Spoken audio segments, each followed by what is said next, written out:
jàmm leen ni ñaan signé Pape Diouf ak waa Génération Consciente, l'espoir de la musique sénégalaise. Mesdames et messieurs, rebonsoir et merci de nous rester fidèles sur la radio de toute l'actualité, la radio que tout le monde aime, Roukans, Angle Corniche, immeuble El Hadji Iliman Ndour, studio Ndeye Awa Mbaye. Mbokk yi ni ngi leen di gërëm bu baax di leen kontaan saa su ne ci li ngeen di ànd ak ñun saa su ne ci programme RFM Soir, et que chaque vendredi je peux dire que c'est un rendez-vous li ko waral moo di maanaam chaque vendredi dañuy toog di xaar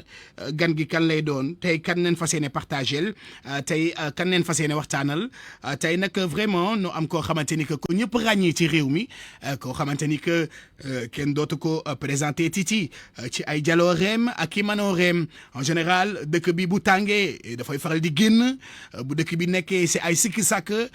dafay faral di génn, léeg-léeg tamit mu am loo xamante ni dégg na ko ci réew mi du ca ànd ak waa réew mi mu génn. léeg-léeg mën neen wax ni sax yamalewu ko rek ci personnalité wala état wala sax yenn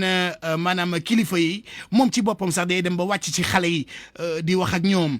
di sensibiliser. Bu jaree mu xuloo ak ñoom, bu jaree mu jubbanti ak ñoom, bu jaree mu jéggale ak moom. Alors tey nag nu am sunu papa di yóbbu joo xamante ni bu nu fonk loolu, di ko gërëm vraiment ci déplacement bi ak teewaayam, di ko wax ni merci d'avoir accepté notre invitation. Sunu papa ju baax nu koy wax Mame Matar Gueye, vice-président ONG islamique Jamra. Tey nag nu am vraiment le plaisir de partager avec vous, vraiment di la xamal ni kontaan nañ trop ci li nga accepté invitation bi papa. Nu di la dalal ci radio Futur Média, ndax àjjuma ju jot nii rek lay demee, toog waxtaan ak kilifa yi, waxtaan ak ñi nga xamante ni que am nañ kaddu ci biir réew mi, bu ko defee nu daal di partager ak ñoom. Tey nag vraiment nu dalal la ngir bëgg waxtaan ak yow waxtaan woo xamante ni que ñëpp dinañ ci gis njëriñ, waaye tamit ñëpp tamit dinañ ko partager ak yow. Kon papa du ma def lu dul jox la kaddu gi Mame Matar Gueye Jamra, nga nuyoog mbokki Sénégal, nuyoog mbokki Afrique, nuyoog mbokki Europe, waaye tamit mbokki àdduna bi yëpp. Ni ngi lay déglu, ma di la jox kaddu gi nga nuyoo. Salaam wa rahmatullah. Jël casque bi fi mu nekk la, voilà, sol ko très bien. waaleykum salaam wa rahmatullah, borom turu tedd bi Cheikh Sidat Thioune. Jërëjëf Guèye, di am mbégte lool ci dalal bi nga ma dalal ci sa ëtt mu tedd bi. jërëjëf. waaye yàlla dafa dogal comme ni nga ko junjee sànq, jot dafa xaw a tumuranke léegi ci réew mi. ndax xam nga bu wax jotee te ñi war a wax waxuñu. bu ëllëgee papa jege si ma tuuti rek. bu ëllëgee bu ñu dajeeg suñu borom. defe naa di loolu tubaab di wax dinañu demander des comptes. réeróoloo mbir nii tamit ñun dañu nekk fan yi ci ñaari chantier yu mag a mag. benn bi defe naa équipe bu RFM ak TFM ñëwoon nañ couvrir ko, mooy dañu am gan gu mag a mag. mu di le chef de l'opposition mauritanienne Biram Da Abed. moom moo arrivé deuxième ci présidentielle bii passé le 29 juin. foofu ca Mauritanie. yàlla dafa dogal nag à part politique yi bi muy def suñu partenaire la, ndax dafa jiite ONG comme man. ONG bi tudd IRA, Initiative pour la résurgence du mouvement anti-esclavagiste. Alors léegi nag ba élection yi passé nag mu am irrégularité yu bëree bëri, notamment suñu mbokku mauritanien yi dëkk fii mat nañ 300 000. ñoom ñu am jafe-jafe ndax dañu leen xañ ba amuñu sax bureau de vote, te ñooñu ñëpp ay militants lañ. alors yooyu daal nekk ci ay ñaxtu, mu war a def nag tournée internationale. waaye mu ne ma nag yow Mame Matar Gueye bu Jamra yow lay jox priorité, kon Sénégal lay jëkkee. voilà moo tax fii la jëkkee ñu defoon conférence de presse bu mag boo xam ne organes yëpp couvrir nañ ko. waaye daal naka la gan gi wane ginnaaw ñibbi rek ma ne ndax ma noppalu ko tuuti jékki rek beneen chantier ne bërit mu di coow muuraay bii ñuy wax naan jur na polémique ndax école yi dinañ ko nangu ak duñ ko nangu. alors loolu nag xëy na ci simili yi ñi fas yéene seq laaj ak tontu dinañ ci mën a yaatal. gën a xuus tuuti. voilà moo tax nag ñu ngi am yaakaar ne li ñu fas yéene seq ci laaj ci simili yi dinañ ci jëlee njëriñ ñun ñi ci plateau bi. kazalika mboolem auditeur u RFM incha allah. jërëjëf Guèye tey su ma lay laaj xale bi soog a judd wala xale bi am 7 ans ba 10 ans moins de 18 ans xamul Mame Matar Guèye Diamara ak la mooy mission tout le temps da koy dégg wala mu koy gis sur le terrain wala muy gis tout le temps on parle de vous tout le temps di dégg say actualité te ràññewu la xàmmewu la j'aimerais bien que nous partagions tey benn mbir mooy kan mooy Mame Matar Guèye Diamara foo juddoo foo yaroo lan mooy sa biographie au fait. waaw ci tënk daal li ma mën a wax suñu doom yi ak suñu jarbaat yi ay tout tànk yi nga xam ne barka démb rek la ñuy juddu mooy Mame Matar Guèye daal seen compatriote la boo xam ne dafa suivre benn cursus de formation scolaire secondaire et universitaire comme ni ko ñëpp di defee yàlla dafa dogal maa ngi gane si àdduna fii ci rue Amadou Assane Ndoye ñu daan ko wax rue Thiers angle Lamine Gueye ñu daan ko wax Maginot moo sës rek ci Zawiya Seydi Hadji Malick Sy foofu nag këru lébu gu mag la. xam nga famille donc vous êtes lébu alors. voilà alors léegi nag ñun ñett ñëpp fa la ñuy juddoo. maître Mame Adama Gueye bi ngay dégg di avocat. Abdou Latif Gueye yàlla na ko yàlla yërëm. amiin ñun ñett ñooñu nag suñu way jur yi ñoo bokk ndey ak baay. d'accord alors ñu ngi defandoo suñu école primaire maak maître Mame Adama Gueye fii ci école Clébert ci ginnaaw cathédrale. Latif Gueye defee cycle primaire am Paille d'Arachide à côté de RFM fii ci Soumbédioune. bi ñu amee suñu entrée en sixième Adama dem lycée Vanvo man ma dem lycée technique Maurice Delafosse bi ñu jeexalee nag suñu circuit secondaire Adama dem Nantes defi droit des affaires Abdou Latif Gueye dem université de Dakar def capacité de droit alors man nag j'ai toujours été passionné par les NTIC donc nouvelles technologies de l'information et de la communication. mu amoon nag un démembrement du gouvernement français ñu di ko wax ACCT agence de coopération culturelle et technique. ok bu fi offriroon une dizaine de bourses. waaye nag y avait beaucoup de candidats 200. ñu ne nag dañuy soumettre à un concours. concours bi metti lool waaye yàlla dimbali na ma daal di rëcc bokk ci 10 yi. 10 yi nag ñu éclaté leen en 3 groupes ñi nga xam ne dañu opté woon pour def BTP donc bâtiment et travaux publics ñu yóbbu leen Maroc ñi opté pour l'aéronautique et l'aviation ñu yóbbu leen Luxembourg waaye sama compagnie yi nga xam ne dañu sopp affaire communication marketing ak informatique ñu yónni ñu yebal ñu fële ca Belgique voilà Belgique nag fréquenté naa fa ñaari école donc institut belge de programmation et de gestion ba ma fa jógee def examen d'entrée ci institut supérieur d'informatique et de gestion alors ba ñu paree nag ñu yóbbu ñu en stage professionnel au CMPE le centre marocain de promotion des exportations ma daal di def benn dernier stage de formation professionnelle au Gabon école bi ñuy wax IAI Institut africain d'informatique alors yàlla dogal nag bi ma defee juróom-ñaari at ba ñibbisi la ma wuti woon ni suñu borom dimbali na ma am naa ko. mooy lan mu di le diplôme supérieur d'informatique de gestion. Le diplôme supérieur d'organisation des entreprises. Le diplôme supérieur droit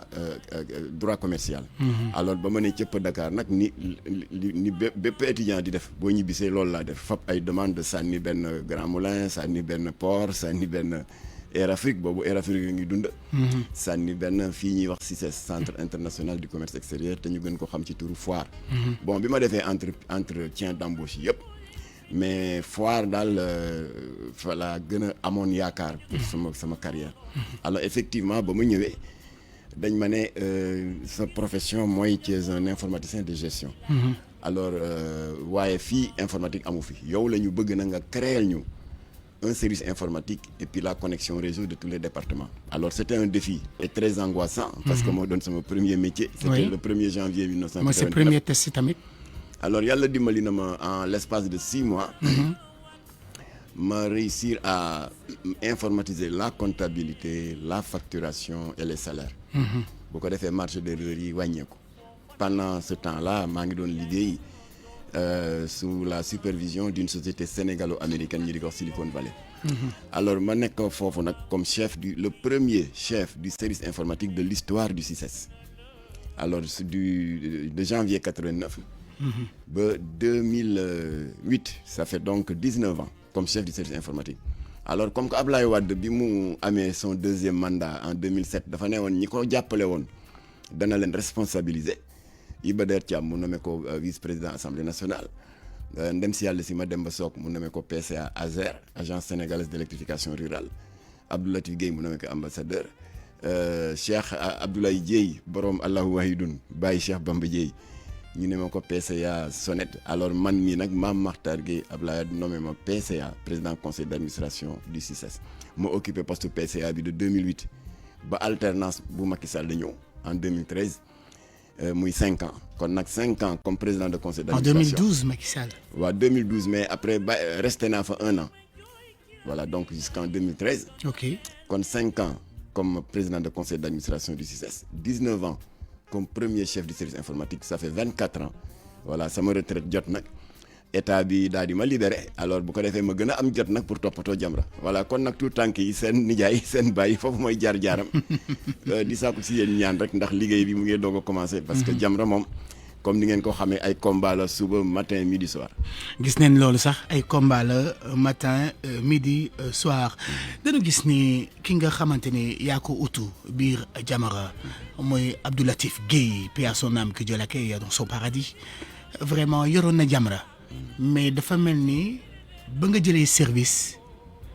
ci la Jamra gën a tar ndax ci nañ gën a gis combat bi ci nañ gën a gis defante bi ci nañ gën a gis règlement de compte yi ci nañ gën a gis xuloo yi ci biir ci nañ gën a gis defante bi c'est quoi la différence entre ba ko Abdou Latif Guèye yore ak yow ba nga ñëwee combat bi nga fi fekk. waa dëgg la xam nga structure boo gis ka jiitu ca poste ba dafay ñëw di doxal selon son style waaw il est évident que bu amee keneen ku ko fa wuutu itam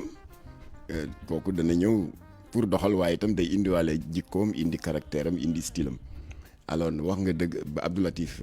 wàccee liggéey ba ma wuutu ko ci place bi dafa am lu Jamra daawul def mu daal di ñëw yokk ci suñu agenda moo di les médiations sociales parce que Jamra da daan xeex rek contre la drogue ba yàlla dimbali nañu en 2007 nous avons réussi à criminaliser le délit de trafic de drogue Jamra da daan xeex contre les sociétés secrètes ba ci jamono Abdou Diouf amoon nañ fi jàmmarloo bu tar avec la loge maçonnique de Dakar tribunal jox ñu dëgg assorti d'une décision judiciaire de fermeture de leur siège satanique bi nekkoon ginnaaw Assemblée nationale voilà mais bi Latif génne àdduna nag askan wi dafa am yeneen yu ñuy yaakaare mooy képp koo xam ne da nga jàpp nekk ci victime d'injustice sociale yàlla nattoo ñu sa xel ci ñun lay dem bon mënuma citer yëpp waaye dama ciy citer yi gën a fës rek bi ñu dissoudre société bi daan an Malit mi ñi di ko wax Soadip remplacé ko par Ama Sénégal nag dafa dawal tuuti rek am des insuffisances état bi tas ko waaye daf ko tas de manière brutale sans l'avoir fait précéder de ce que l'on appelle un plan social. lu waral na tas ko. waaw xam nga Ablaye dafa xaw a xarañ te dafa exigeant c'est normal c'est un juriste bi ñu créé SIAS Ama Sénégal en 2001 Ablaye dafa leen ne man kontaanuma ci gestion de ramassage des ordures ménagères moo tax société bi fi jiitu ma tas ko kon ci yéen laa yaakaar parce que dégg naa ne multinational ngeen ni mu amee Ama Sénégal am na Ama Bénin Ama Côte d'Ivoire et cetera kon je me suis renseigné gis naa ne xarañ ngeen dans le traitement des ordures ménagères kon dinaa signé ak yéen benn contrat de concession de 25 ans alors tubaab yi daal di ñëw parce que kooku ay tubaab ba ko jiite ak seen direction Ablaye Wade toog ak son juriste ñu daal di xaatim kayit gi. boobu où sont les Sénégalais. lu tax tubaab yi jiite ko. boobu xëy na Sénégalais yi dañu xaw a xeeb ce secteur de ramassage des ordures waaye nag tubaab yi ñëw. daal di gagné marché bi. c'est malheureux. ba ñu gagné marché bi nag ça a créé des emplois alors à peu près 1777 emplois alors maintenant Ablaye nag comme que dafa xariñ Ama Sénégal dafa dawal de 2001 ba 2006 rek président Ablaye jot réclamation yu bari daal di convoqué direction Ama Sénégal génn nag protocole ba ñu signante woon ak état mu ne leen bon lii la ñu signante woon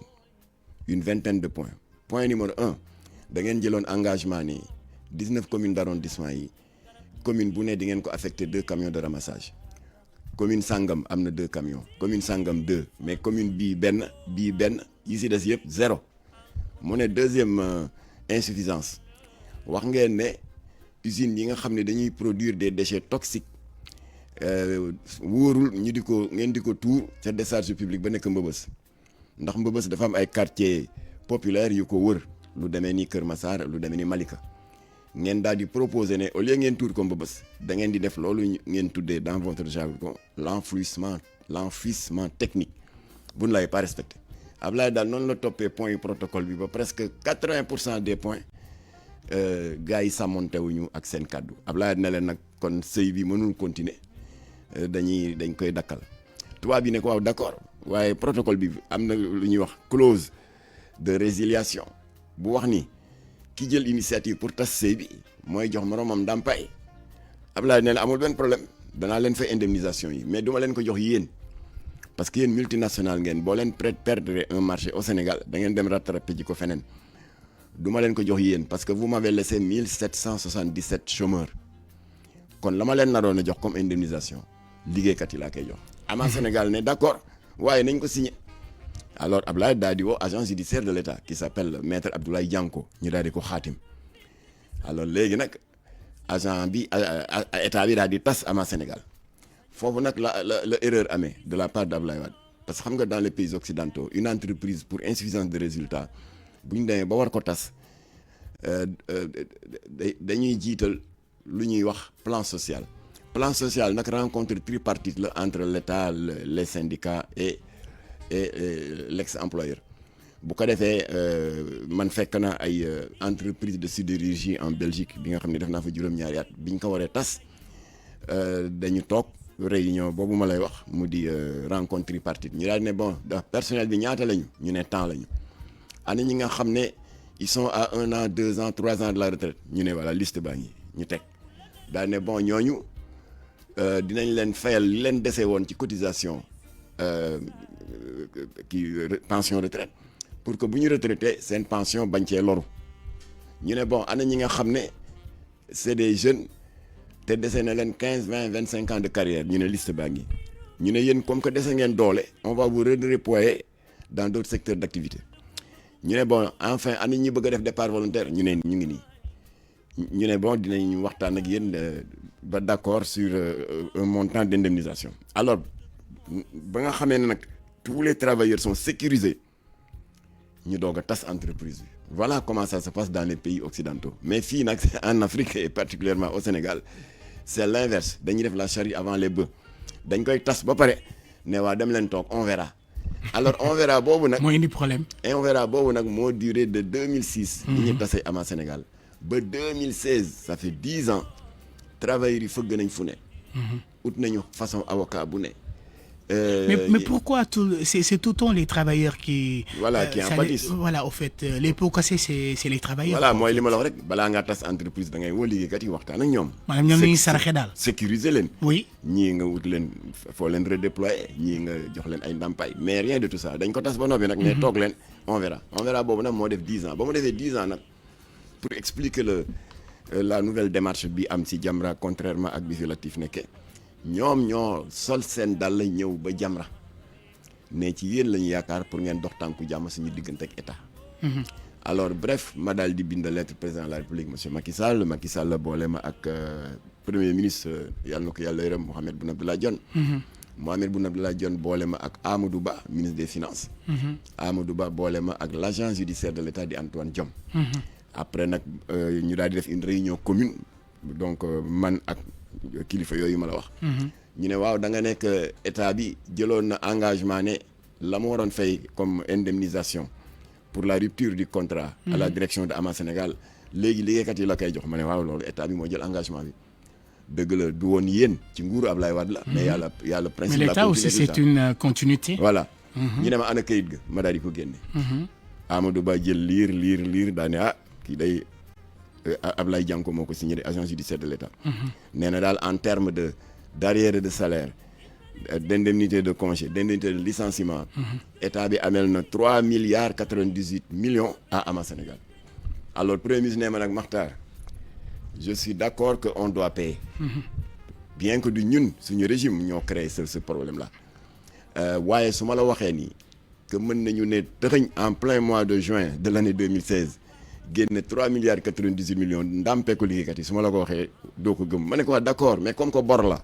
te reconnaître ngeen ne bor la. wax bor moom égal fay. wax leen nan ngeen ko mën a. nan ngeen ko mën a fay. waaw mu ne li ma mën daal dinañu def un agenda. pour que chaque 2 mois ñu décaisser 130 millions jox leen ñu di ko topp bor bi jeex. ma daal di wëlbatiku ne travailleurs yi le dernier mot vous revient daal di waaw naka mu Cheikh Yade yow mii le secrétaire général de l'intersyndicale dégg ngeen li premier ministre wax loo leen ci xam mu ne bañaa d'accord ku toog 10 ans. ñaar dërëm joxuñu la ko. joxuñu la ko ñii dàq nañ leen. ñii seen doom jàngatuñu. ndeysaan ñii seen jabar yi nga xam ne amuñu xolu ñaan nañu baat. ñii décédé nañu. ñii amee nañ AVC. kon nag 130 millions tous les 2 mois on est d'accord alors ñu daal di ko signé. voilà léegi nag ba premier chèque ba pare. benn collaboratrice du ministère des finances woo ma monsieur Guèye ma ne ko wéy mu ne ma félicitation ma ne ko ci lan mu ne du Jamra moo doon dox tànku jàmm entre état ak ama Sénégal ma ne ko waaw mu ne chèque bi génn na bon ma doon la woo ba xam yan disposition ngeen di jël pour mën ko récupérer ma ne ko récupérer lan mu ne ma chèque ma ne ko soxna si day am na loo xamul ci Jamra ñun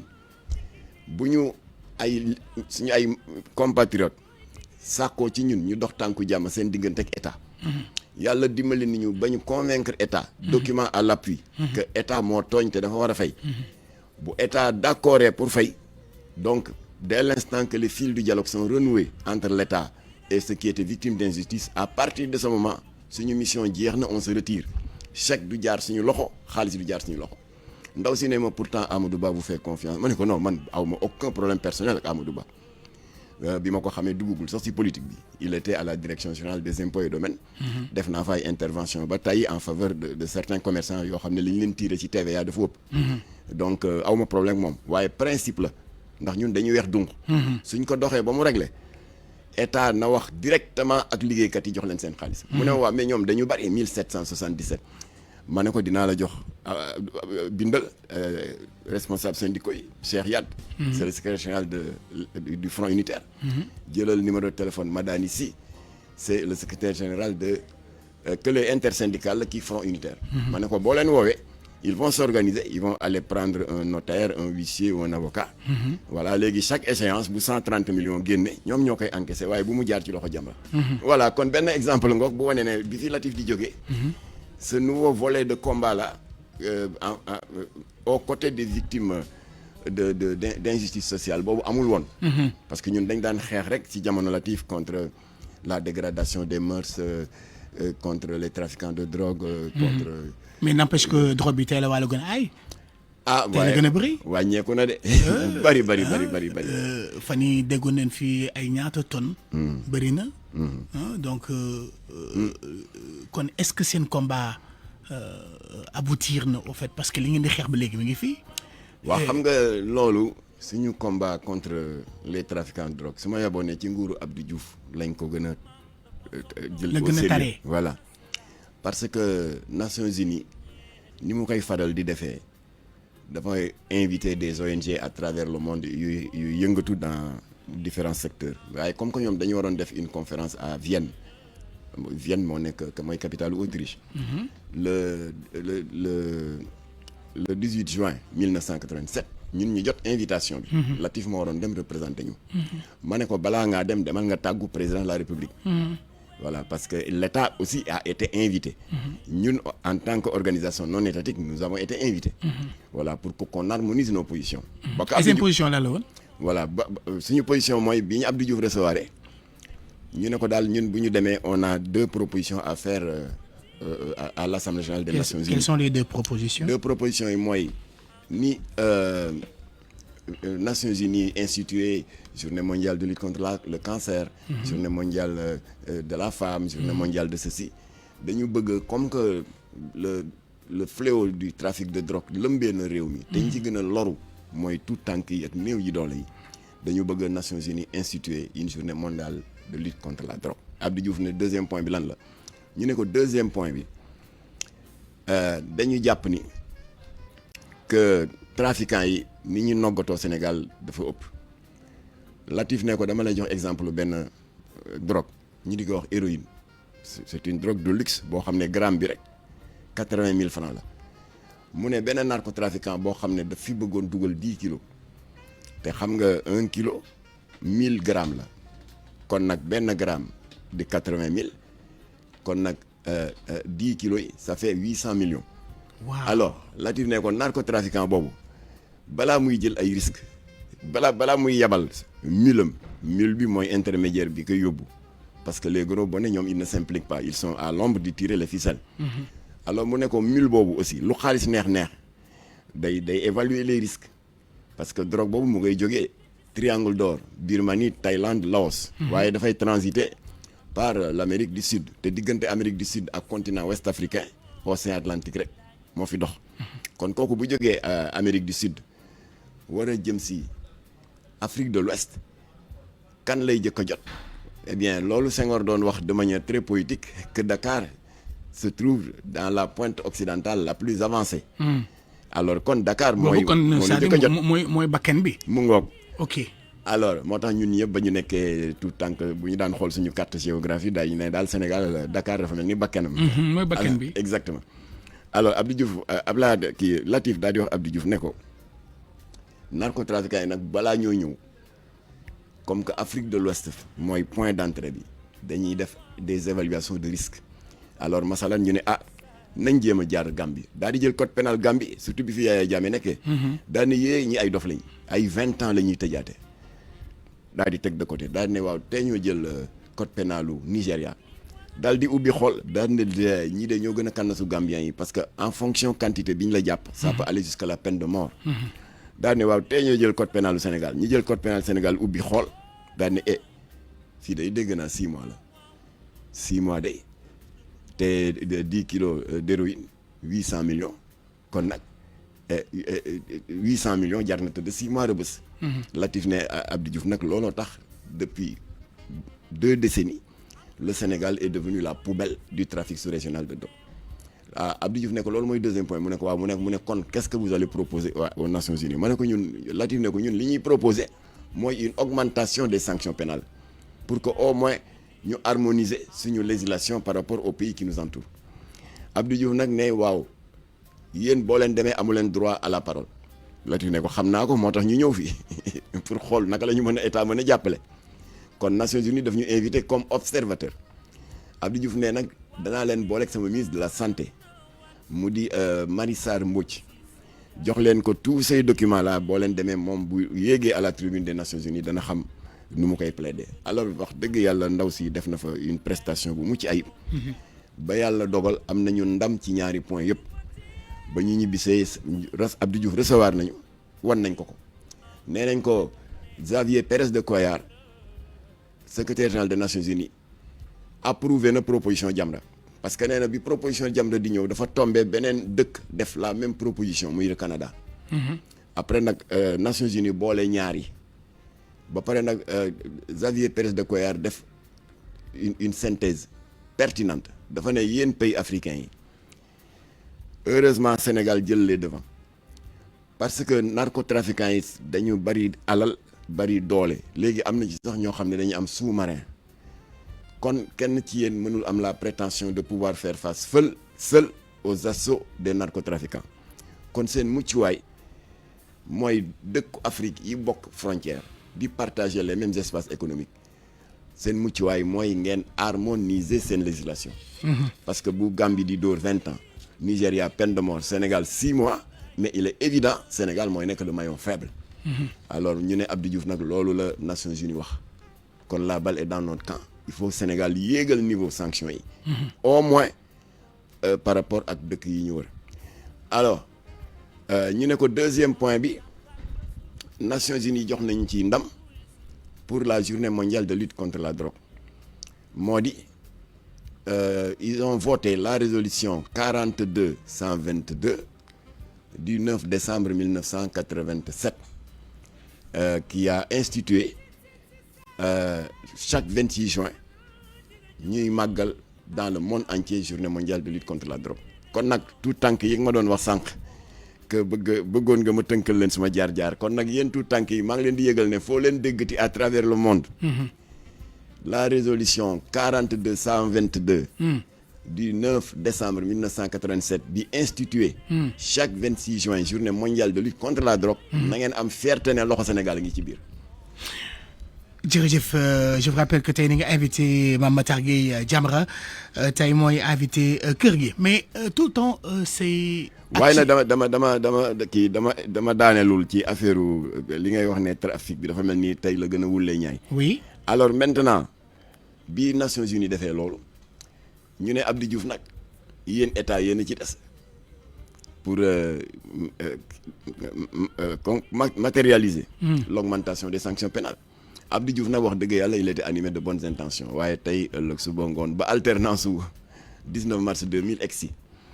ñu seeti Ablaye daal di dàbbaliwaat suñu proposition pour l'augmentation des sanctions pénales Ablaye ne waaw léegi lan ngeen bëgg man ñu ne ko 6 mois c'est faible parce que trafiquants yi ay reykati nit lañ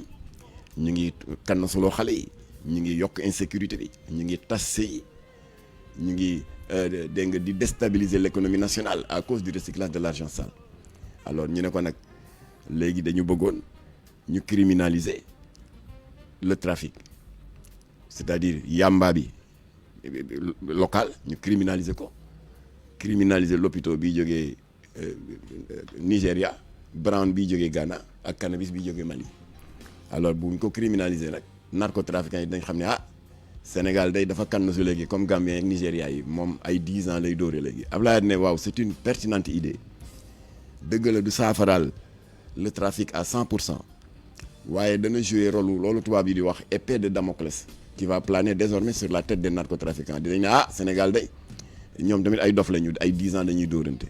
ñu ne ko voilà loolu la ñu bëgg nga jàppaleñ ci yow monsieur le président de la République Abdoulaye Wade Abdoulaye Wade ne leen nag mais en réalité mënuma ko régler par décret présidentiel lii loi parlementaire moo ko mën a def lati ne ko waa ñun amuñu député mu ne ngeen ut député mu ne waaw ni ñu koy wute Abdoulaye ne ñu ngeen créer parti donc voilà comment c'est parti moo tax nag jeunes yi maa ngi leen di yëgal ne Jamra dafa am sur ses flancs une branche politique bu tudd le RDS. C'est quoi le RDS? Le Rassemblement démocratique sénégalais. Ok. C'est une idée que Abdoulaye Wade nous a suggéré pour ñu mën a am accès à l'Assemblée nationale te jur na njariñ parce que législative yi yu 2007 yi dañu def alliance avec la coalition Sopi. Ok. Latif ci fas woowu la yëg dugg ci campagne bi battre campagne am benn député. Okay. Alors nit ñi nag di ñu kokkali ndax benn député qu'est-ce que vous pouvez faire ñu ne ko nag on va faire des alliances à l'interne alors de sorte que le 30 novembre 2007 opposition ak les députés de la majorité def bloc autour de Jamra ñu adopté la loi 2007-31 du 30 novembre 2007 qui criminalise désormais le trafic de drogue léegi dootul 6 mois 10 ans la assorti d'une amende qui fait le triple de la valeur de la drogue saisie. 20h07. Je vous rappelle que vous écoutez la meilleure des fréquences, la RFM, Roukans, Angle Corniche, immeuble El Hadji Limandour, studio Ndeye Awambay. Alors, les auditeurs, si vous avez des questions, appelez-nous au 88 628 14 14. Chers internautes aussi, si vous avez aussi des questions, n'hésitez pas à nous envoyer vraiment vos questions donc sur le digital. Donc, on vous attend. De toute façon, questions et nous et émission bi moom émission Sénégal la ñun ñëpp ko bokk Mame Matar Gueye Jamra mooy sunu invité ni waxtaanee wàllub drogue bi mu bëri fi lool ci réew mi ni gis ni vraiment tout le temps rek ci actualité bi dañuy wax ay tonnes ni ngi fiy dugg te it am na loo xamante ni que ni ngi koy fàttaliku ndax yàggul dara dañu gis ni ku mel ni Moustapha Cissé Lo def na fi benn sortie ne vraiment yéen ñi nekk ci yenn état bi xaalisu drogue moo leen di dundal seeni kër yi ngeen di am seeni alal yi ngeen di am yëpp ci drogue ngeen koy tabaxee loolu nag nekkoon lu rëy ci biir Sénégal ndax fàttewuñu wax jooju toujours ça continue loolu ban rôle la ci Jamra def ba sénégalais yi xam yenn réalité yi li nga xamante ni que Moustapha Cissé Lo waxoon na ko fii. waaw d'abord rôle bi ci gën a fës. mooy di jéem a doxal le volet prévention waaw ndax répression état moo ko féetewoo prévention bi nag toujours ci ay émissions yu mel nii ak suñu sorties yi ñuy def ay conférences dans les quartiers populaires et dans les lycées et les collèges mooy yee xale yi ci ndëgg sërëx yi narcotrafiquants yi di leen lalal parce que xam nga ñoom ni société yi yëpp y compris kër gi groupe Futurs Médias amee un département marketing pour di ñoŋal ak di fësal taaru kër gi alors ñoom itam dañuy élargir toujours l'éventail de leur clientèle bokk na ci ndëgg sërëx yi dañuy gëmloo xale yi ne à travers les réseaux sociaux surtout parce que dafa gën a yombalal sax seen liggéey que y a 2 catégories de drogue maanaam daal di jël yamba bi ñuy bayee fii cannabis bi jógee Mali lopito bi jógee Nigéria brown bi jógee Ghana donc yooyu yëpp di ay xeetu drogue yoo xam ne cocaïne aussi. non kooku beneen catégorie la donc bi ma jëkk tudd léegi mooy catégorie bi nga xam ne cocaïne bokku ci. non dinaa la ko expliquer alors catégorie bi ma jëkk tudd léegi mooy hachis marijuana chanvre indien di yamba cannabis bi jógee Mali lopito bi jógee Nigéria brown bi jógee Ghana ñu daal di jël loolu nga xam ne ay gàncax yuy sax la narcotrafiquants yi dans leur démarche de marketing ñu ne xale yi loolu drogue douce la ba pare jël de l'autre côté drogue yi nga xam ne dañ ko toggaat ci laboratoire pour yokk dangaru tooke bi bokk na ci cocaïne bi Cheikh Sidaat wax léegi nga xam ne mu ngi jógee ci benn garab buy sax la dans les pays d'Amérique du Sud bokk na ci héroïne bi ñuy tudd léegi bokk na ci morphine alors yooyu nga xam ne dañ ko liggéeyaat ci laboratoire ñu tuddee ko des drogues dures alors xam nga xale bu amul ràññee amul sens de discernement bu doy bu ko yàlla dimbaliwul rek seytaane mën na ko mën ba mujj ne daal ne dafa am douce ak dur waa teemaa jël douce jeex na daal di tarxiis rek dugg ci engrenage bi jóge fa di diversifier sa consommation daal di nekk un accro alors léegi nag bu ñu daan def suñuy conférence dans les lycées et les collèges pour sensibiliser les jeunes ndax ñu bañ a tomber ci piège boobu on avait parmi nous le docteur Omaïs benn libaron syrien yàlla na ko yàlla yërëm daan nañu dimbali dafa ne Latif question yi xale yi di la poser tout le temps ci conférence yi est-ce que héroïne drogue douce la wala drogue dure est-ce que marijuana drogue douce la wala drogue dure mu ne pour couper court à tout ça na nga leen xamal ni drogue dure ak drogue douce différence bi mooy masalan mu am ñaari jëmm yu taxaw au rez-de-chaussée d'un étage d'un immeuble de 10 étages te war a def course contre la montre pour dem 10e ñu daal di ne top chrono kii ne lay jël escalier yi keneen ki ne lay jël ascenseur mu ne il est évident que ñoom ñaar ñëpp dinañu egg la seule particularité mooy du ñu egg en même temps parce que ascenseur moo gën a gaaw escalier waaye dinañu egg nee na loolu mooy différence drogue douce ak drogue dure masalan principe actif bi nekk ci yamba donc cannabis ñu di ko wax le THC le tétrahydrocannabinol vitesse bi muy traverser système nerveux bi pour def dégâts yi muy def moo gën a yéex que principe actif bi nekk ci cocaïne ak ci héroïne ak ci morphine pour traverser sur le système nerveux amuñu la même vitesse d'évolution c'est la seule différence waaye ñoo bokk fi ñuy jaar. mais Mama Matar est-ce que comprendre réellement sama question bi. dama ni la Moustapha Cissé Lo. waaw fa lay daanele mais il fallait ma commencer fii. mais il faut nga accès parce que question yi ni ngi lay xaar te. waaw temps baa ngi dem. pour am na yeneen question yu war a ñëw. d'accord alors léegi nag ñoom ñaari xeetu drogue yooyu yëpp bu ñu jaaree ci système nerveux yi fan lañu jëm. boroom xam-xam yi nee nañ seen destination mooy malaanu kiiraay bi suñu boroom muuree suñu yóor yi. ñu tuddee ko le cortex cérébral. cortex cérébral nag c'est le siège de la mémoire c'est le siège de la sélection comportementale. c'est-à-dire le code de conduite sociale bi ñu suñu wayjur yi suñu sëriñu daara suñu école professeur d'université yi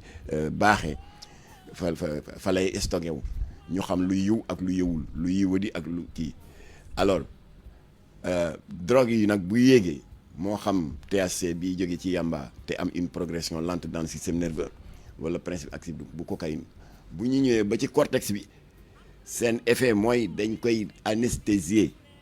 dañu koy nërmelal à partir de ce moment jëmm doomu aadama fe ne waaye comportement mala nga am loola waral nag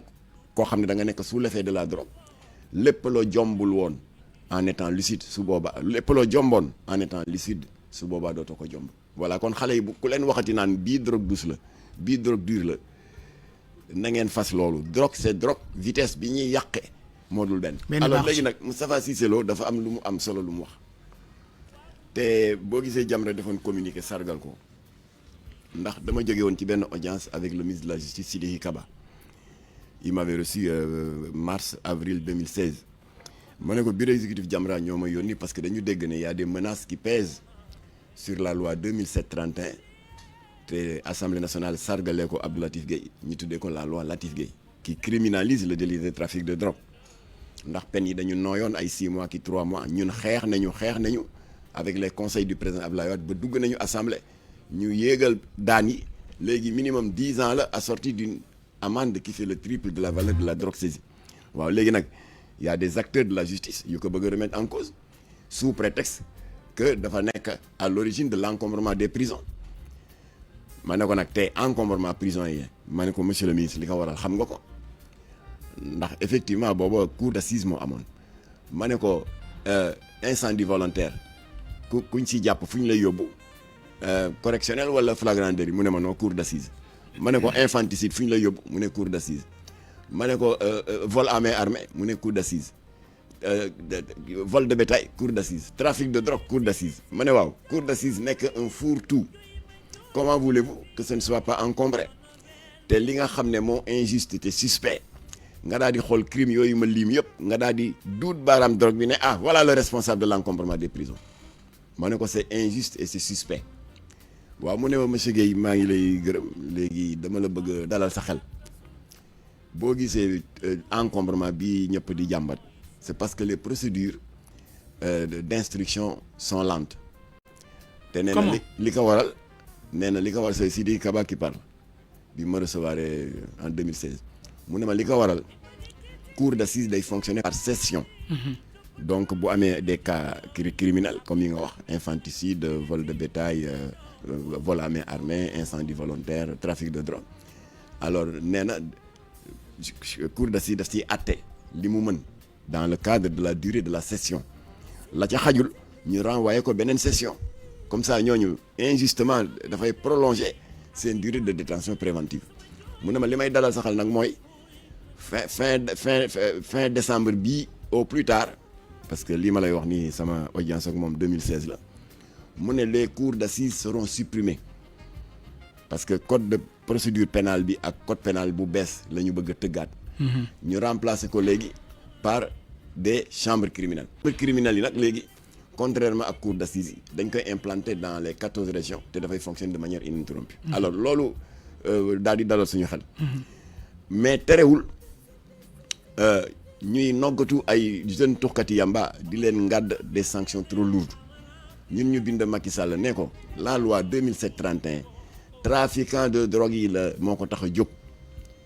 d'ailleurs sax amoon na un rappeur bugguma tudde turam par kersa bu ñu bëggoon a teg injustice dañ ko bett à Mbacké avec une certaine quantité bëgg ko yóbbu chambre criminelle ma ne leen du dëgg du yoon consommateur la bien que le consommateur c'est condamnable parce que tux bi baaxul trafic bi benn baaxu ci waaye yaa xëy yóbbu leen ko fi yoon wax ne fa lañ ko war a attee mu di tribunal correctionnel wala flagrant délit et que nag pour répondre à la question à l'interpellation de Moustapha Cissé Lo et que la chambre criminelle soit destinée à ceux qui sont responsables de la culture du conditionnement de l'emballage et de la vente de la drogue looloo tax loi bi jóg alors Moustapha Cissé Lo nag def na ci émission ak sa naataango Modou Mbacké Niang bu DTV dafa ne nañu bàyyi xale yi ñuy noggatu di leen infliger de lourdes peines alors que ñoom ay victimes trafiquants de drogue yi la donc les véritables responsables du fléau du trafic de drogue eh bien ay kilifa lañu yoo xam ne dañu placé à des niveaux insoupçonnés de l'État et de l'administration générale buñ ci amee des milliards ñu ngi recycler xaalisu drogue bi dans le bâtiment mu ne boo xoolee y a une partie de la VDN que je connais bien ay punkal trafiquants de drogue ñoo ko fa recycler di ko fa tabax man Moustapha Cissé Lo xam naa leen na ma procureur woo ça fait 5 ans ba tey procureur woowu ko mais il a parfaitement raison donc il a raison sur ça Il a raison parce que ceux qui sont chargés d'appliquer la loi sont en train de l'appliquer à l'envers. C'est-à-dire di ko dóor néew ji doole yi. ba pare bàyyi les gros trafiquants te du dëgg du yoon. ok jërëjëf maa ngi lay fàttali ne leen tey di nga invité Mame Matar Gueye Diamara Mame Matar dinañ ñëw nag ci actualité bi ndaxte question yi vraiment bu gënee gaaw dina gën a baax ndax day tax question yëpp nga jot si nu déglu élément bi ak siwaat. li ci gën a fës mooy diine catholique ak diine jullit ñeeg gën a bëri ci lim ci réew mi boo waxee jullit nag wax alquraanul karim ndax ñaar yooyu kenn mënu ko tàkk boo génne woon alquraan ci jullit ñi ay nit nga am waaye amatoo ay jullit alquraan nag lu ñuy jàngale lu ñuy móoblee kër lu ñuy jàngale di ko fas ci dënn di ko tari ci julli ak di ko tari pour bànneexu xol moo tax lépp lu jëm ci loola ndax sénégalais nu mu sàggan ci diineem bëgg na doomam jàng alxuraan la preuve vacances bu jotee ba koñ boo dem ñu ngi ko fekk ci biir koñ bi ku improviser ku fi benn daara kenn ku ne jël doom yóbbu ko ko nga xam ne bu mënul doon xaafisul Qur'an comme soxna Jatara au moins mu am lu mu taree julleem comme loolu besoin la ci Sénégal yi ni faju nekkee besoin am ndox ak courant ak neneen leen nekk du besoin noonu la spiritualité nekkee besoin ci Sénégal yi moo tax ñun suñu modèle ndax réew day am modèle suñu modèle donte dañ ne tëgg nañ ko ci laïcité boobu mooy bu ànd ak diine di saytu diine di gunge diine waaye du boo xam ne dafa beddi diine dafa boddi diine dàq diine loolu nañ ko wuti ci feneen ba tax nag bu ngeen xoolee ci programme son excellence le président Bassirou Diomaye Diakhar Faye muy continuité ci ñun suñu doctrine politique bu ñu commencé ci politique ba léegi ndax di nga ko fekk ci livre bi ma bindoon man muy solution di nga ko fekk suñu programme 2019 fekk ko ci programme président Bassirou Diomaye Faye ci 2024 bi mooy dañu jàpp ni la jëm ci diine faw rek ñu institutionnaliser ndax fi mu ne yëngu informel au nom de la laïcité moo tax ñu ne bu soobee yàlla ci budget 2025 bu ñuy voté loi de finance ni ñuy voté des crédits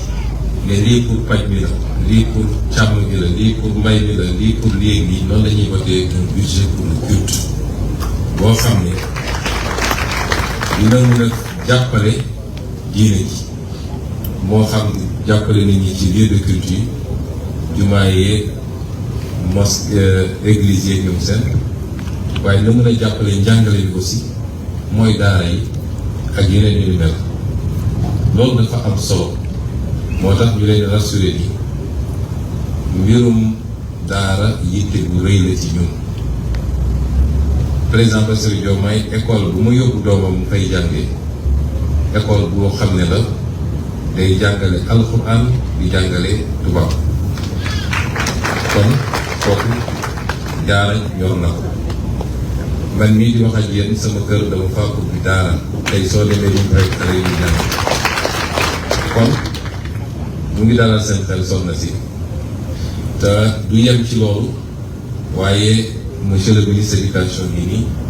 lu ñuy def ba ñuy jóge ci njàngale diine ji lu ñuy def ba njàngale diine ji ñu articuler ko ak ay yeneen xeetu njàngale ak yeneen xeetu formation ba yombal leen après seen insertion ñoom it dans les milieux socio-professionnels loolu it yitte la ci ñun ma ciy profité nag di daaneel ni dama wax léegi suñu modèle tey am na loo xam ne dootuñu ko mën a nangu ci réew mu mel ni Sénégal gis nga boo demee ci tubaab yi loo wax ñu ne la ñun notre modèle notre style de vie ndax ñoom dañoo am seen modèle assumé ko seen modèle lañ jàpp ni moom la ñuy saytu donte ñun ànd ñëw seen modèle ñoom waaye seen dëkk ñoo ko moom ñu jàpp ni seen modèle la ñuy saytu ba tey xale bu jigéen bu jël fulaar teg ci boppam ne day dem jàngi ci école de France ñu ne ko dóor ci école suñ ko defee seen réew naqaru nañ ko waaye am nañu sañ-sañ bi ci ñoo xam ne dañoo woote démocratie ak liberté ak tolérance loolu du tolérance ci noonu rek lañu mën a tëdd nangu fii Sénégal ak école bu mu munti doon jàpp ni nit du dugg ci école bi du fi jàngee parce que am na fulaar bu mu teg ci dootuñu ko nangu alors lan mooy sa impression ci li nga xamante ni que président Ousmane Sonko wax na ko premier ministre wax na ko lii nag indi polémique bu bëri ci biir réew mi Abbé Latyr aussi génn na def sortie vraiment mu indi werante gu tàkkarnaase mais booba tey duñu gis ni Jamra taxawul lan moo si seen rôle ak lii lan moo si seen taxawaay ci maanaam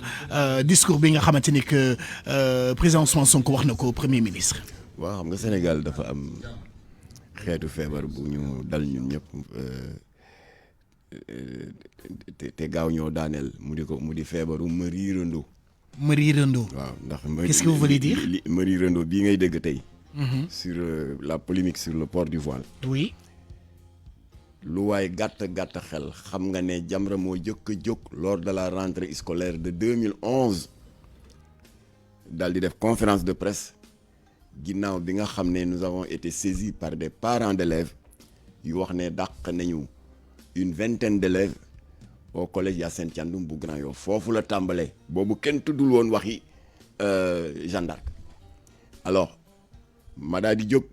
ñaan audience le ministre de l'éducation nationale Kalidou Diallo mu ngi may dégg il est vivant mais le temps que mu di ma accorder audience bi loolu collège Hyacinthe Thiandoum def dàq 20 élèves il y a d'autres établissements d'enseignement privé catholique qui lui ont emboîté le pas mu di Anne-Marie Javoué bu Médina moom tam am ñu mu dàq pour motif de port de voile suivi de Abbé David Boila bu Thiès alors jour audience bi ñëw ministre de l'éducation recevoir ma nee ma waa Guèye en tout cas maa ngi rafetlu yéen Jamra seen taxawaay ndax lépp luy indi jàmm rek kenn demul ngeen des waaye ci sa xalaat lan moo tax ñetti écoles yi déggandoo dans la même semaine daal di def lii ñu def dàq ay élèves compromettre seen avenir académique ma daal di ubbi sama classeur ma ne ko daal raison baa ngi nii mu ne lii lan la ma ne dama photocopier l'article 3 de leur règlement intérieur ma ne ko waaye nag monsieur le ministre je vous avertis tout de suite que c'est un règlement intérieur standard ñoom ñëpp a ko niiroole ki leen ko jox mooy kuréel ba leen féete kaw ñi di ko wax ONEC ONECS Office national de l'enseignement catholique au Sénégal alors ñoom ñoo ne dootuñu nangu kuy ñëw di fréquenter seen établissement ak hijab ak xeetu muraay bu mu mën a doon alors ministre bi nee ma ça fait juste 1 an coow lu mel ni jotoon naa ci waaye dama defe noonu malentendu la ak déficit de communication mu ne sama téléphone rek laa jël wax ak le chef d'établissement un entretien très correct et très courtois et tout était rentré dans l'ordre mu ne mais lii nga ma indil nii 3 établissements déggoo ndoo ko daal di jël ay mesures ba pare nag poser un acte administratif jël un règlement intérieur taf ko ne dootuñu fi nangu kuy muuru mu ne là c'est devenu plus sérieux donc au grand mot les grands moyens alors qu'est-ce qu'il a fait devant moi mu joxe instruction pour que ñu ces services xaatim benn arrêté ministériel jox na ma ci copie arrêté bi dafa sukkandiku sur l'article 24 de la constitution qui garantit la liberté de culte mu daal di adressé wu aux 4022 établissements privés laïcs comme catholiques du Sénégal mu ne leen sartu réew mi nanguwul un règlement intérieur quel qu'il soit di am la prétention féete kaw les lois et décrets qui régissent le fonctionnement de l'enseignement privé. Alors nee na kon les responsables de ces établissements qui ont rejeté des filles parce que dañu muuru suñu sàmmontewul ak charte yi dans un délai d'une semaine ay sanctions mën na ci am des sanctions qui peuvent aller jusqu'au retrait de la licence loolu la Kalidou Diallo daal di ko ventiler nag sur l'étendue du territoire national école yëpp a jot si waaye balaa weer wee dee école yëpp daal di rentrer dans les rangs et sont revenus à de meilleurs sentiments xale yëpp dem jàngi ci la Jamra jël nag benn décision daal di bind benn lettre adressée ko au chef de l'église catholique ñu ngi koy remercier bu baax pour sa disponibilité le cardinal Théodore Adrien Sarr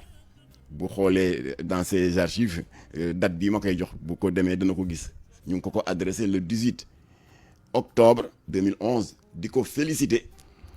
ci démarche discrète yi mu doon dox ci suuf ci lu kenn yëgul di rappeler les uns et les autres à la raison kon moom ci ñi indi woon jàmm ca ba problème ba jëkkee jóg moom ci la bokk moo tax ma ne la ma riirandoo bi am tey ñoom ba problème ba jëkkee soqee ko en 2011 fu ñu ne woon kon Sénégal dañu tàmm loolu waaye mbir bu jógee fa ñu soxlaa ñëpp doo gis kenn kon Jamra moo jógoon ak Kalidou Diallo le ministre de l'éducation nationale ak Cheikh Gueye bu ENDA te nekk tey secrétaire général du CUDIS le cadre unitaire de l'islam. mais courage aussi à président Ousmane Sonko moom mi nga xamante ni aussi il a pris ses décisions indiwaat lu mel ni teg ko ci table bi. mais li ma lay wax 2011 la boobu ñun dégguñu Sonko fenn kon dama lay wax chronologie bi. alors donc ça s'est calmé en 2011 mais dañ ci teg 5 ans. mais est-ce que loolu aboutir na ba ngeen ko fajee. 45 élèves yi ñuy dàq yëpp dellu nañ jàngi kon kay aboutir na. waaw ñoom ñëpp jàngi nañ. kon la moo tax ñu waxaat ne. loolu fi amee ba pare na ma bind. cardinal Théodore Adrien Sarr ndax moom dox na ci. mais xale yi agsiwaat mais taxul ba tey ñoom seen décision. jóg fi waaw dama la bëgg nga comprendre lu waral problème bi jógaat bien que réglé woon nañ ko. ok ni ma la ko expliqué jox naa la des dates j'ai cité des noms de personnes qui sont des personnes vivantes. mais ça continue toujours. alors ñu dem ba 2016. cette fois-ci pas à Dakar mais des parents d'élèves yu nekk fële ca Ndar particulièrement te maa ngi koy nuyu bu baax Adja Yacine Samb Mathieu bind nañu lettre ñun Jamra une lettre en date du 25 mai 2016 nee ñu yéen Jamra ñu ngi leen di gërëm de ndax indi ngeen jàmm ci école yi amoon jafe-jafe avec les filles voilées à Dakar mais fii Saint-Louis am na benn établissement catholique d'enseignement catholique bu ñuy wax naan Didier Marie maa ngi lay yónnee tout de suite par email note de service bi ñuy affiché ba pare jox ko parents d'élèves yi nee nañ la rentrée prochaine du ñu accepter aucune fille qui viendra si seen établissement en étant voilée alors ba ma jotee loolu nag ma ne il faut qu'on aille à Saint-Louis parce que ñoom ils sont un peu dépassés par l'actualité parce que ministre de l'éducation jël na mesure et j'ai la lettre avec moi alors mais comme que dafa am leneen lu ma bettoon ci wàllu médiation yi ma lay wax je me suis rabattu sur Cheikh Gueye ma ne ko ministre bi génn na lii mais dafa mel ni Didier Marie bu Ndar yëguñu ko ndax ils sont en train de ramer à contre-courant de la décision de l'État alors Cheikh Gueye daal di constituer une délégation ñoom ñu dem Ndar yàlla def na ci sutura en très peu de temps juboo am ba Didier Marie revenir à de meilleurs sentiments c'était en 2016 jàmm am ñu teg ci 3 ans le problème a ressurgi ci nguuru Macky Sall parce que cas bi ma la jëkkoon wax mu tuddati Yacine Thiandoum c'était du temps de Abdoulaye Wade alors problème bi daal di ressurgir à la rentrée scolaire de 2019 mais cette fois-ci Sainte Jeanne d'Arc la foofu la ñu doogee dégg Sainte Jeanne d'Arc coow topp ko parents d'élèves yi ñaan une rencontre ak Jamra comme que ñun am nañ ci tuuti expérience ci cas yi passé ba ma leen recevoir ils étaient 6 ou 7 dont 2 parents d'élèves libano-syriens c'est-à-dire des Sénégalais d'origine libyenne et syrienne ba ñu waxtaanee nag moi je les ai un peu égratignés ma ne leen nag Kocc Barma dafa ne ndimbal da nga ciy fekk loxol borom. Depuis le début de l'affaire Jamra muy yéeg di wàcc di ñaan audience Kalidou Diallo di bind lettre cardinal Théodore Adrien Sarr finalement dafa mel ni c'est Jamra qui fait de l'activisme que Jamra moo sooke li yëpp ndax ñun dañuy weex donc waaw dama bëgg yéen parents d'élèves yi que vous vous impliquez ngeen wanewu ñu ne ma naka lañ koy defee ma ne ko mais bind leen lettre pour naqarlu li ñu def seen doom à l'institution Sainte Jeanne d'Arc comme quoi que dàq nañ leen te année bi jeexagul sax après vous demandez à rencontrer le ministre ils l'ont fait ministre bi recevoir leen c'est le ministre Mamadou Talla le date ba duma ko fàtte mukk le jeudi 12 septembre 2019 fële ca espace ministériel bi nekk Diamniadio parce que foofu le bureau nekkoon en 2019 une rencontre tripartite regroupant l'État les parents d'élèves et les responsables de l'institution Saint-Jean d'Arc réunion bi guddoon na lool nag waaye li ci am solo c'est vers 1h du matin dans la nuit du jeudi 12 septembre 2019 ci la déggoo am et qui tient à 2 points école bi nee na d'accord na ne dina reprendre élèves yi qui était au nombre de 22 pour Saint-Jean d'Arc mais à condition bi ñoom ñooy ñëw ak seen voilu bopp parce que ça va créer du désordre kii yore bu verte kii bu jaune kii bu perlé te école bi dañ leen imposer une discipline du point de vue de l'uniforme muy góor muy jigéen donc en lieu et place des murailles yi élèves yi daan indil seen bopp nee na ñoom Jeanne d'Arc ñooy xottil seen bopp tànnal seen bopp couleur ak stylu muraille bi ñuy jox élèves yi parents yi ne amul benn problème ñun li ñu amal solo suñu doom yi nga xam ne dañu bëgg a jàng yi ay en même temps di dundaale seen diine ñu may leen rek ñu mën a sàmm seen i cër dégg nga am de la pudeur alors deuxième point d'accord bi mooy balaa école di tijji parents yi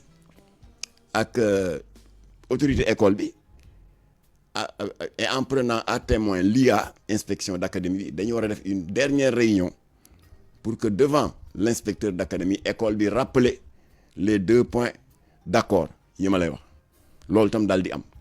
bu ko defee nag les 22 filles daal di regagner les salles de classe c'était en 2019 coow Jeanne d'Arc daal di régler mais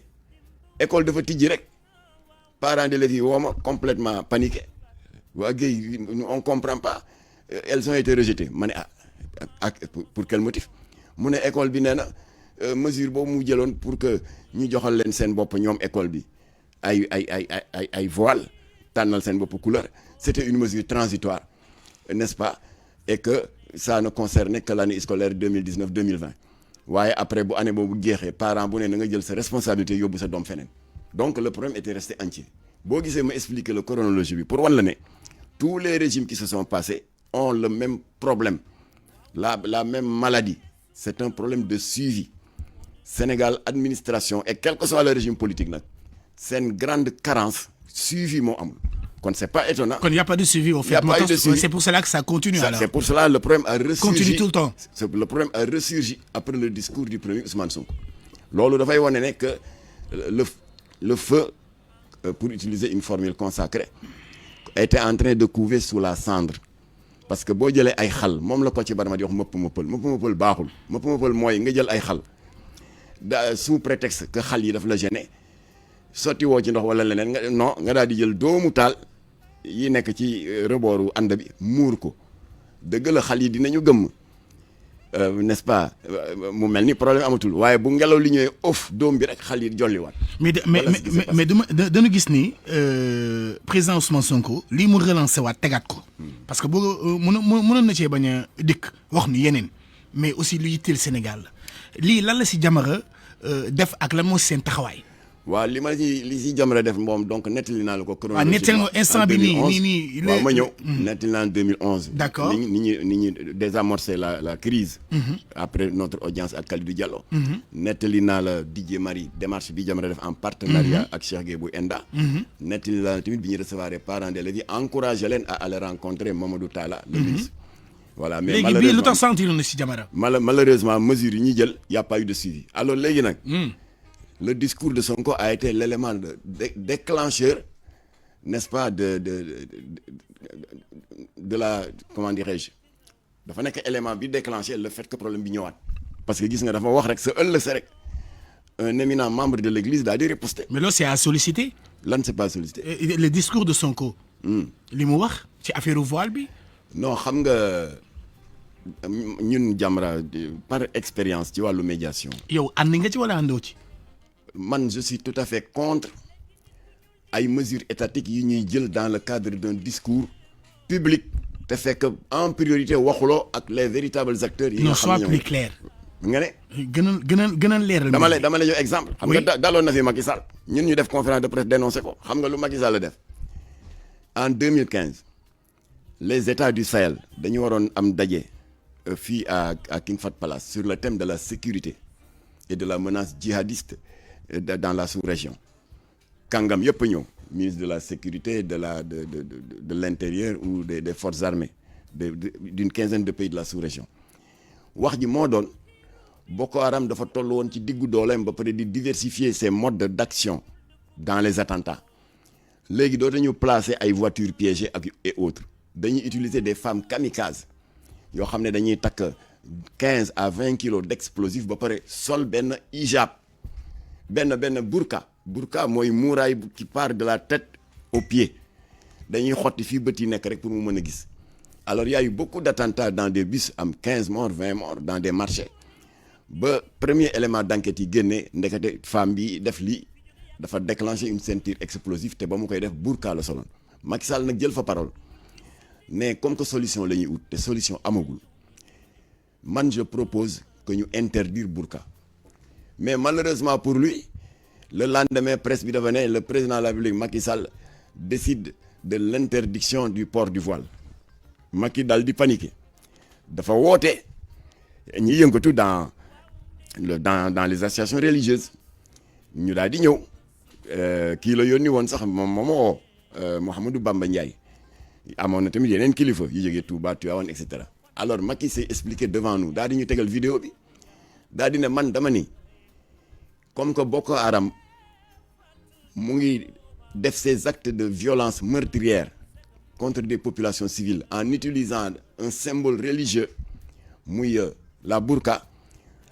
kon jigéen ñi pour bañ réeroo am ak ñu di leen stigmatiser ak di leen diaboliser gedda leen burqa bàyyi ko terroristes yi en attendant des jours meilleurs mais en attendant waxuma ne bu leen muuru waaye na ngeen jël beneen modèle bu léger ñu di ko wax hijab nga xam ne dina la muuru ba ci mbagg yi nga am vraiment la pudeur que tu veux Macky Sall ne man loolu laa wax mais j'ai pas dit interdiction du port du voile waaye burqa laa wax comme que dafa am une particularité les terroristes kamikazes ñu ngi koy utiliser te ku ko xës boo sol du ñu xam ki nekk ci biir ndax góor la wala jigéen la mu ne kon je compte sur vous association islamique yi ngeen def des démarches de clarification pour que opinion bi xam ne waxuma loolu ma ne ko heureusement que vous l'avez dit monsieur le président ndax ñun Jamra bokk nañu ci ñi la mere mu ne waaw parce que l'information a été tronquée on n'a jamais dit qu'on interdit le voile waaye dañu ne burqa nañ ko bàyyi parce que ku ko sol tu es en danger service de sécurité yi mën nañ jàpp ne c'est un terroriste de Boko Haram qui s'apprête à déclencher un attentat. mais décision bi Jamra ànd na ci wala àndu ci. voilà kon foofu kooku moo ñu laaj ñun ñu wax ko mu def ko jàmm am mais ñii lii ñuy wax nii xam nga boolewu ñu ci ñun Jamra du ñu dugg ci lu ñu boolewul. damay laajte bokk ngeen ci wala. bokkuñu ci parce que kenn tudduñu kenn consulté wuñu kenn waxuñu dara. d'accord leen ci. waaw loolu bu fekkoon. non c'est une question. d'accord ñu ci lan. ci maanaam déclaration bi nga xamante ne. d'accord ma ñit Sonko aborder le problème publiquement de manière folklorique de manière populiste dans le grand théâtre d'accord ma ci. comment ça. non dafa waroon woo parce que du déggoo ni mu ko waxee dafa ne dootuñu fi nangu mais ces élèves là ne sont pas ses interlocuteurs pour un problème aussi sérieux dafa waroon ne comme que problème bi résoudre nañ ko Jamra dox na ci. Mamadou Talla ministre de l'éducation dox na ci Cheikh Gueye bu ENDA dox na ci ba parents d'élèves yi xaatim benn këyit ba gendarme que ne d'accord naa. mais xanaa Sénégal nekkul un pays laïque. non c'est un pays laïque parce que la laïcité elle est garantie par l'article 1 de la Constitution. Sénégal xanaa nekkul un pays de liberté. dañu ne le Sénégal est un pays social démocratique et laïque kooku article 1 la léegi article 24. dafa nekk la constitution sénégalaise garantit la liberté de culte kon loolu kenn waxatu ko waaye dama ne njiitu réew laa wax booy aborder des problèmes religieux waxtaan seeg ñi nga ko war a waxtaanal mais pas avec des élèves un parterre d'élèves yoo xam ne xamuñ ci dara alors que la précédé malentendu bi c'est des cas yoo xam ne mu ngi nekk sur des PV de réunion ministère de l'éducation nationale garde na mais Ousmane Sonko moom lu mu xeex c'est pour gën a dëgëral diine. waaye du noonu ni mu ko defee du noonu warul woon toog ca élèves ya naan dootuñu fi nangu dootuñu fi nangam c'est pas bien. mais Mame Matar Gueye vous avez un problème avec Ousmane Sonko. j'ai un problème avec lui parce que il a mal communiqué bu fekkoon nag laajte na dama koy naan woowal église bi nga ne leen coow amoon na fi en 2019 malheureusement bien que juboo amoon na y a pas de suivi léegi pour bañ mu indiwaat jeexi jaaxa ci penc mi man premier ministre je vous suggère ngeen ñëw ñu reprendre les discussions fa mu yemoon et après ñu daal di toog bu ko defee église bi daal di wax Jeanne d'Arc nee ko lële nga waxoon jëfee ko kon nag bàyyil élèves yi ñu continuer di jàng doontele ak modèle hijab bi nga xam ne yéen a ko définiral sa bopp. mais Jamra tam bu nu fàtte ni diine lay xeexal. bon ñun ñëpp la ñuy xeexal. ñëpp waaw d'accord mais la li ci ëpp Abbé Jacques Seck il n'est pas musulman mais il est membre d'honneur de Jamra. non Sénégal moom nga gis islamo-chrétien nu nekk ndey nu bokk ndey ak baay loolu fii la am Sénégal mais genre situation yi mel ni tamit taw fi foo nu jël ko teg ko ci table bi mais dama la mais Jamra ci boppam Jamra même boo déggee nom bi Jamra c'est musulman waaw noonu la bu ko defee n'est-ce pas bu ko defee c'est pas la première fois état donc ça veut dire que combat bi ngeen xeex démb tey xeexu leen ko. ci la ñu ne ba tey. non comment mais la moo tax àndu leen ci le président Ousmane Sonko wax. wax naa la li tax ànduñu ci dama ko ne warul woon jël comme interlocuteur pour un problème aussi délicat des élèves qui n'ont aucune information ci. bras de fer pourquoi qui n'ont aucune information. waaw léegi élèves yi ces élèves-là il faut pas les banaliser. élèves yi lan la c'est des élèves très intelligents. waaw lan la ñu mën a régler xam nga wax na ko élèves yi lan la régler au contraire ça a été l'étincelle qui a fait exploser. mais il communique avec cette nouvelle génération d'aujourd'hui. waaw d'accord def na ko léegi lu mu jëriñ. lu mu jëriñ. ah yow laa koy laaj yow laa invité. waaw du noonu. non lu mu jëriñ. waaw. ah mooy gën a dëgëral suñu diine. dëgëralul dara waaye tamit xale yi aussi que gën a sellal gën a gëm seen diine. am seen muuruwaay di muur seen i bopp. ndax loolu lépp dafa bokk ci ormal. tamit suñu diine donc ustaas yi waxtaan nañ ci. ñu bëree bëri partagé nañ ci nit yi diine yi tamit ñu bëri partagé nañ ci en général même bu dul sax loolu dañuy tàmm sax di wax naan jigéen dafa war a muuru même bu fekkee sax du école sans rien mais jigéen dafa war a muuru. jigéen dafa war a muuru. kooku santaane l'islam la. d'accord. waaye terewul le problème est entier parce qu'elles sont rejetées. loolu fa la solution bi war a fa la ñu war a digg si uti solution. discours yooyu yëpp neex na. mais la réalité elles ne sont pas acceptées. voilà kon koo war a waxal victime bi wala ki ko teg loolu. kon dafa waroon woo les autorités. yan autorités. les autorités académiques qui les ont rejetées. daal di toog def ni Mamadou Talla defoon le 12 septembre 2019. ubbi waxtaan. dëkk bi amul luñ fi mënul a régler ak waxtaan. mais pas waxtaan par presse interposée. pas waxtaan par grand théâtre interposé. dafa leen waroon comment grand théâtre interposé. fa la ko defee. oui oui d'accord on est d'accord. voilà alors kon li mu waroon def. si j'étais à sa place. je me serais informé. kon bii pas mën nañu wax ni Jamra dafa croiser les bras. di seetaan quoi. c'est une question. mais bu dul woon loolu man du ma def on a fait une déclaration pour féliciter. mais àndul leen ci kaddu yi Ousmane Sonko yëkkati. li ma àndal c'est pas li Sonko wax ànduma ci. li ma àndal mooy son ministre de l'éducation nationale Moustapha Guirassy qui a eu une posture très sage et qui a pris de la hauteur. dafa ne il ne faut pas faire de ce problème un problème religieux. parce que tant que et puis c'est trop sensible aussi. voilà nee na tant que ñu ngi koy teg sur le terrain religieux juboo du am. te c'est vrai xam nga catholiques yi ñoom ne nañu Jésus est le fils de Dieu. est-ce que ñun on a cette vision là ñun ci suñu diine lam yalit wala yuulaat la yàlla wax juruma te kenn juruma kon boo nekkee di def bras de fer ak jullit ak catholique bi pour l'obliger à épouser ta vision fii ba extinction du soleil juboo du am ñoom tamit bu ñu jógee bëgg ñu yóbbu ci seen vision que Jésus est le fils de Dieu fii ba àddina di tukki juboo du am moo tax Moustapha Guirassy li mu wax Jamra daf ci ànd à 100%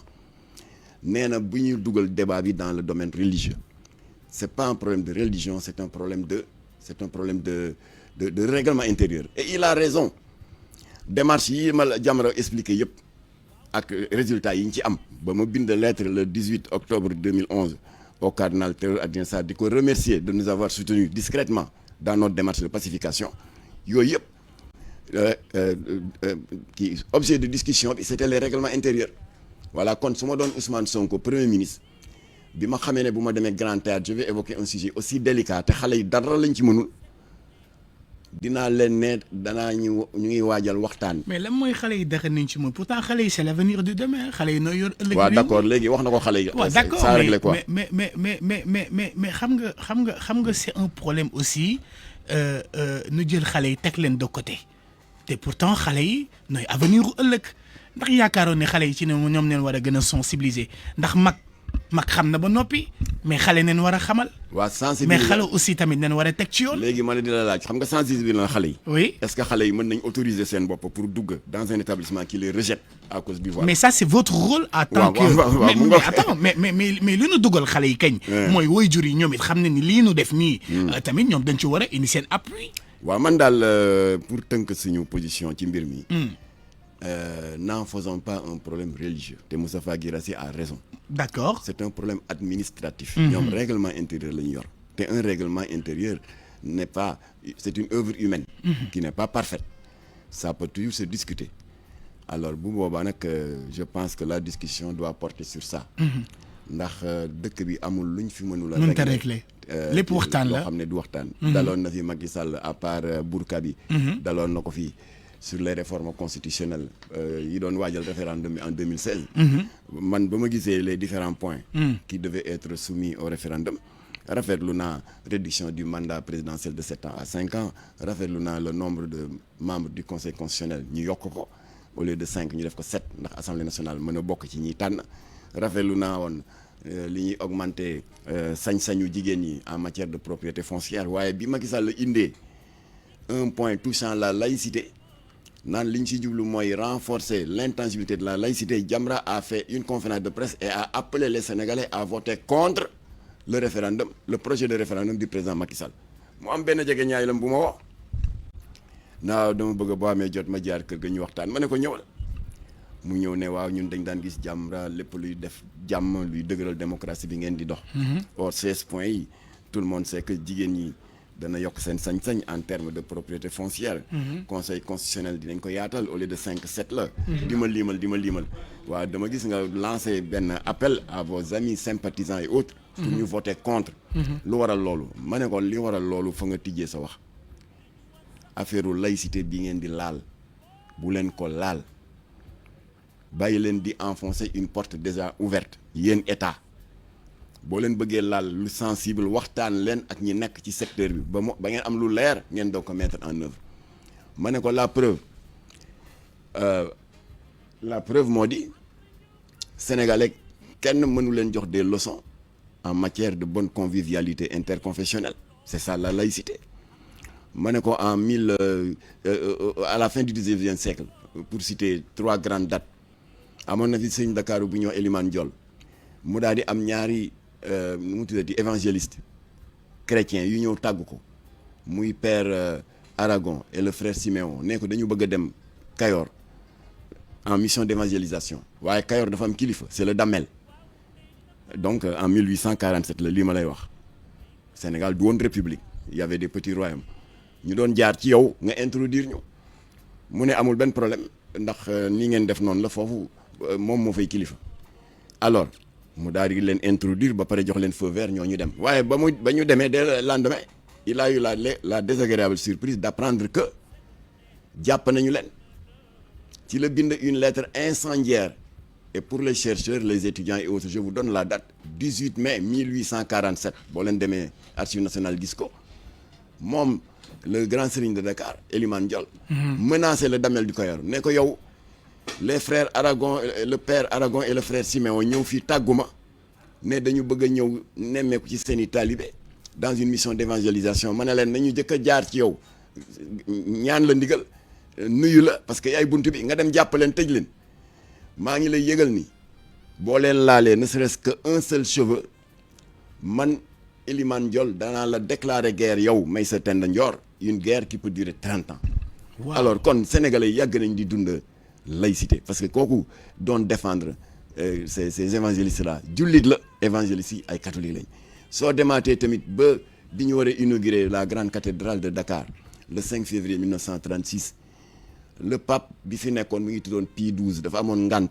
daal di yónni le cardinal Verdier ba mu ñëwee ba ñu def cérémonie ba noppi ba muy laata ñibbi dafa dem seeti le maire de Dakar Alfred Goux daal di organiser une rencontre entre l'ambassadeur du pape et les autorités religieuses du pays ñu ngi leen recevoir à la salle de délibération de l'hôtel de ville de Dakar mooy fii Barthélémy Diaz nekk léegi le cardinal Verdier ba mu duggee la ko jëkk a impressionné mooy la diversité des représentations des cités religieuses. Touba nga fa woon Tivaouane Ndiassane Thiénaba Niassène Medina Baye Layène ñooñu ñëpp nag daal di jël seen kàddu dénk ko sëñ Babacar daal di jàkkaarloo cardinal bi ne ko ñu ngi leen di ñaanal jàmm comme que da ngeen doon defar seen njàng bu bees bi mu di la grande cathédrale de Dakar te ñu tuddee ko Notre-Dame des Victoires moo nekk fii ci avenue de la République. léegi nag da nga war a ñibbi soo demee nga eggee suñu nuyoo sa kilifa di le pape Pie XII. voilà ñun nag alxuraan daf ñu yar. ci ñu am dëkkandoo ak dëkkoo bu rafet ak ñi nga xam ne bokk ñoom diine te suñu borom tënk ko ci baat bi làkkum diinikum wala diine ñoom ñu ngi ak seen i yéen nga seen diine loolu la fi mag ñi bàyyi loolu la fi mag ñi liggéey fi mu ne ki nii boo demee cimetière catholique bu Bel-Air du temps colonial dañu daan tere ku suul néew à Gorée mu am ilimaan bu mag bu décédé foofu jullit la mais dañ ko def ci chaloupe indi ko suul ko fii au cimetière catholique bu Bel-Air xam nga nu mu tudd ilimaan Thierno Seydou Deme mooy nijaayi Abdou Diouf ndax càmmeñ la ci maire Koumba Deme yaay Abdou Diouf mu ngi fii mais mën nañ jël beneen exemple sax boo xoolee ci boo demee Casamance naufrage le Joola mais dina boole jullit yi ak catholique yi comme mu mel ni entre islamo-chrétien yàgg na fii may wax ak yow mais ce polémique là voilà. je crois que lii c'est des choses à régler il faut pas jouer avec ça fii may wax ak yow boo demee fële à Ziguinchor le cimetière mixte de Santhiaba Mandiack mu ngi nekk à quelques centaines de mètres du stade Aline Sitoé Diatta mais xëy na ki ci gën a siiw c'est l'international de football Jules François Bocandé mais il y a beaucoup de musulmans beaucoup de chrétiens absolument problème musul am moo tax ma ne waa ji nous votons contre le projet de référendum tant que dindiwu leen cette notion floue de renforcement de l'intangibilité de la laïcité bàyyi leen di codifier loo xam ne sénégalais yaa ngi koy dund. non comment bàyyi leen di quand même mais on a eu gain de cause on a eu gain de cause on la Macky Sall l'a enlevé alors de sorte que kon ma ne ko vous êtes en train d'enfoncer une porte déjà ouverte yéen état bàyyi leen di créer des problèmes là où il y en a pas alors qu'est-ce qu'il m'a dit waaw sama waxtaan ak yow am na njariñ parce que dama la ñëw yëgal la benn scoop. Le président va convoquer tous les imams à la salle des banquets pour ñu waxtaanee ce point sur l'intangibilité de la laïcité. alors émission bi jeex na. alors ba jour ba jotee. man ma yabal imam Abdoul Wahab Seydi mu ngi may dégg c'est le khalife de la communauté Fouladou mu ngi dëkk fii si Diamaguène Sicap Mbao moo représenté Jamra. ba ñu demee Macky Sall ne leen la notion d'intangibilité de la laïcité boo leen gisee ma dugal ko dans les 16 points de réforme constitutionnelle du dara lu dul on est tellement fiers de notre laïcité tellement fiers de notre bonne convivialité interreligieuse ba c'est cité en exemple à travers le monde que man dama ne naa ko gën a dëgëral cimenté ko ba même après moi keneen bu ko bëggee dindi du ci man dara loolu rek laa si jublu mais comme que j'ai été mal compris c'est Macky Sall qui parle 16 points yi rocci naa ko sur la laïcité léegi 15 moo des ñëpp a tàccu noonu la ñuy régler des problèmes da ngay wax ak ñi nga xam ne ñoom nga ko seqal mais boo toogee grand théâtre ay élèves toog nga naan leen waaye dootu vous êtes contre daal. Je suis contre l'approche communicationnelle c'est-à-dire il était animé de bonne foi. Ah bon loolu nga gis yow loolu mooy sa xalaat. Il était animé de bonne foi parce que suñu diine dañu war a yombalal ñi ko bëgg a dund ñu dund ko dañu war a yombalal xale yi bëgg a muuru ñu mën a muuru sans aucune contrainte waaye foofu c'était pas le lieu voilà. Mame Matar Gueye émission bi jeex na am na yeneen question yoo xamante ni sax jot na ko teg ci table bi le dernier mot c'est quoi exactement am na benn question bu ndaw nag bu ma envoyé je sais pas est-ce que mën naa la ko yónnee ou pas temps bi xaju fi donc il nous reste 1 minute. ma wax ko rek am na benn waaye bu ma yónnee nee na ma sa problème ak Rangou nan la mujjee. waa Rangou maa ngi koy ñaanal yàlla tëj nañ ko juróom benn weer ndax moom a toj. ah bon xam nga dafa jékki-jékki rek jotewu maag moom dara. dem def benn vidéo naan Pa Jamra bii. waaw bu jógee di jaay valeur. waaw di jóg suma kër. di fa ma di ko suppu kànjal. waaw di ko defal ay njaru soow ma ne ko yee dugg nga problème de. Alors j'ai déposé une plainte auprès du juge du 2e cabinet procureur entendre. Donc Rango est là en prison actuellement. Non, ça y est, c'était en 2020. Il est sorti, d'accord. Donc alors ñu fëgg ko 6 mois de prison ferme. Voilà, léegi nag il y a des interventions ma ne waa daf ma sosol, ça c'est grave. Ouais. Alors mu jigi nag def na benn vidéo daal di démentir ne dafa juumoon dafa nangam kon nag yow muy laaj fu ñu mujjee jéggaloon naa ko retiré na plainte mais tribunal jéggalu ko ñoom ñoo ko tëj juróom-benn weer. jërëjëf Mame Matar Gueye ñu lay jaajëfal bu baax a baax di la wax ni merci d'avoir accepté notre invitation. C'était Kër Gui à la maison à la présentation cabine technique Sidat. Je vous donne rendez-vous lundi s'il plaît à Dieu, mais restez toujours en compagnie des programmes de la radio de toute l'actualité.